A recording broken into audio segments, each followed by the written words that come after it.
Olá, começa agora o Pit Stop, seu programa do automobilismo. Veja os destaques dessa edição. Briscoe vence mais uma pela Indy. Raikkonen reabilita a Ferrari e Fisichella consegue o pódio. E uma nova bomba estoura na Fórmula 1. Tudo isso aqui no Pit Stop. Seu programa do automobilismo começa sobre duas rodas. A MotoGP disputou o Grande Prêmio de Indianápolis e Valentino Rossi caiu. Deu a vitória para o espanhol Jorge Lorenzo.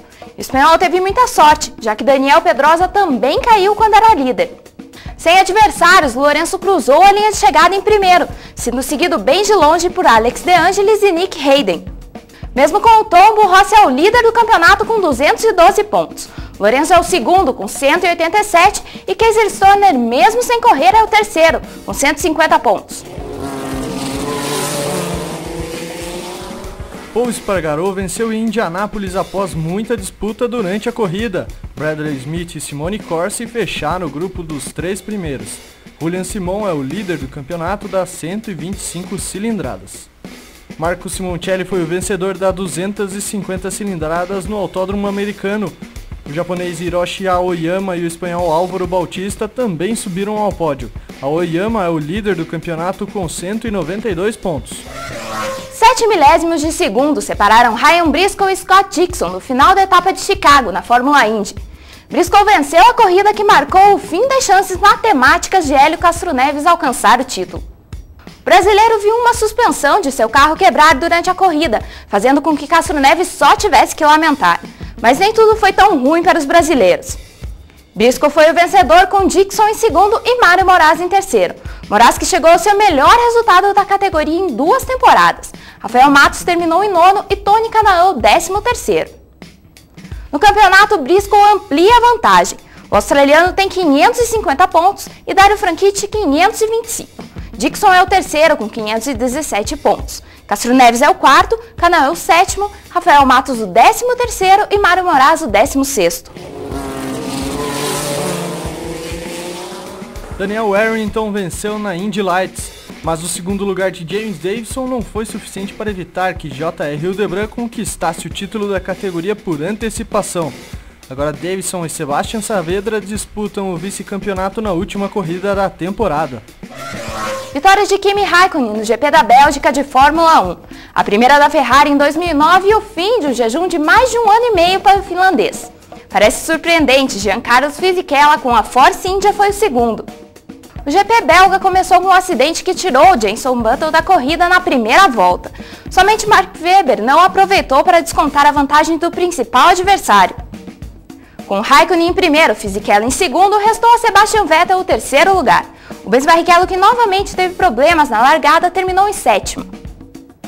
No campeonato, a ordem é a seguinte: Button, Barrichello, Vettel e Webber. O campeonato tem 50 pontos em jogo e a diferença de Button para Webber é de 20 pontos e meio.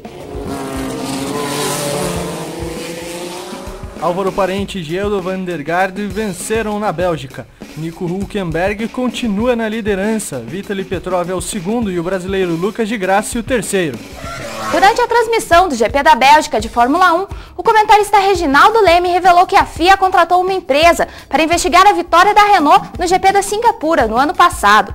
A FIA confirmou apenas uma investigação de uma corrida da última temporada e nada mais. Segundo o comentarista, Nelsinho Piquet teria batido de propósito para beneficiar Fernando Alonso. E todo o plano teria sido arquitetado pelo chefe da equipe Renault, Flávio Briatore. Carl Edwards venceu a corrida da Nationwide em Montreal na última curva. Marcos Ambrosio bobeou e ficou na segunda posição. Andrew Ranger terminou em terceiro, Jacques Villeneuve foi o quarto. Kyle Busch continua líder, Edwards é o segundo e Brad Keselowski o terceiro. Em Chicago, Kyle Busch venceu a segunda seguida na Truck Series. Todd Bodine e Colin Brown completaram o pódio. Ron Hornaday mantém a liderança do campeonato com Matt Crafton e Mike Skinner fechando os 3 primeiros. E começa agora o painel Pit Stop. Aqui do meu lado o Ricardo Santana. Oi, Ricardo. Olá. Tudo bem? Tudo. Então vamos começar falando um pouquinho da Indy. Foi uma confusão quase empataram, né? Quase empatados ali, 0,07 milésimos ali de segundo de diferença entre o Ryan Briscoe e o Scott Dixon, né? E tá se mantendo a Fórmula Indy com a polarização ali. E além desses dois, o Dario Franchitti também concorrendo ao título. O terceiro foi o brasileiro Mário Moraes, que foi a melhor colocação dele na história da Fórmula Indy, lá nessa curta história dele na Fórmula Indy. E na Fórmula 1, o primeiro colocado até um pouco mais aceitável, mas o segundo, total zebra, né? Já foi a zebra dele ter conseguido a pole, né? Uma Force India. Foi assim, como se fosse a Minardi em tempos passados, né? E aí, quando ele fez uma boa corrida, né? Conseguiu chegar em segundo, atrás do vencedor, que foi o Kimi Raikkonen, né? Foi o primeiro ponto que a Force India fez. Claro, o primeiro pódio também, né? Da Force India na história da Fórmula 1, que ela começou ano passado. A menor equipe da Fórmula 1. E agora falar um pouquinho sobre a polêmica na Fórmula 1, inclusive, do Nelsinho Piquet. Na tua opinião, você acha que ele bateu de propósito ou não? Eu não sei, tem que ver muito, saber o que aconteceu nos bastidores. Ele disse que o Briatore mandou ele bater, né?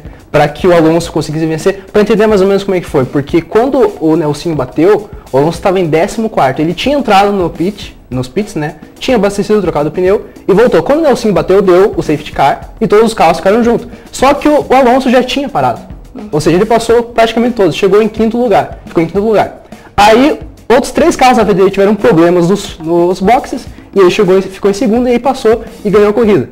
Né? E foi a primeira vitória da Renault naquele ano, dos últimos 2 anos. Então, agora com essa denúncia aí de dizer que ele bateu de propósito, vai gerar muita dúvida, né? Se realmente aconteceu. Se a investigação der certo, se a investigação obtiver o êxito da condenação da Renault, a Renault pode ser excluída. O que pode até ser bom para a Renault, porque ela já está falando em sair. Como vai ter isso, ela vai ter desculpa. Nós não saímos por crise, saímos porque fomos expulsos. O que pode prejudicar o Williams e o Red Bull, que usam o motor Renault também. Então tá, Ricardo, obrigada, viu? E o Pit Stop vai acabando, mas você pode acompanhar pelo YouTube, no endereço www.youtube.com.br/programa Pit Stop, ou pelo blog do Pit Stop no endereço www.programapitstop.blogspot.com. Você também pode mandar um e-mail pelo e-mail programa.pitstop@gmail.com. Pit Stop fica por aqui, nós voltamos na terça-feira. Até lá! Até! 3, 2, 1. Sem adversários, Lourenço cruzou a linha... me embolei. Sendo seguido bem de longe por Alex De Angelis e Nick Hayden. Sem adversários, Lourenço cruzou a linha de chegada em primeiro, sendo seguido bem de longe por aquele...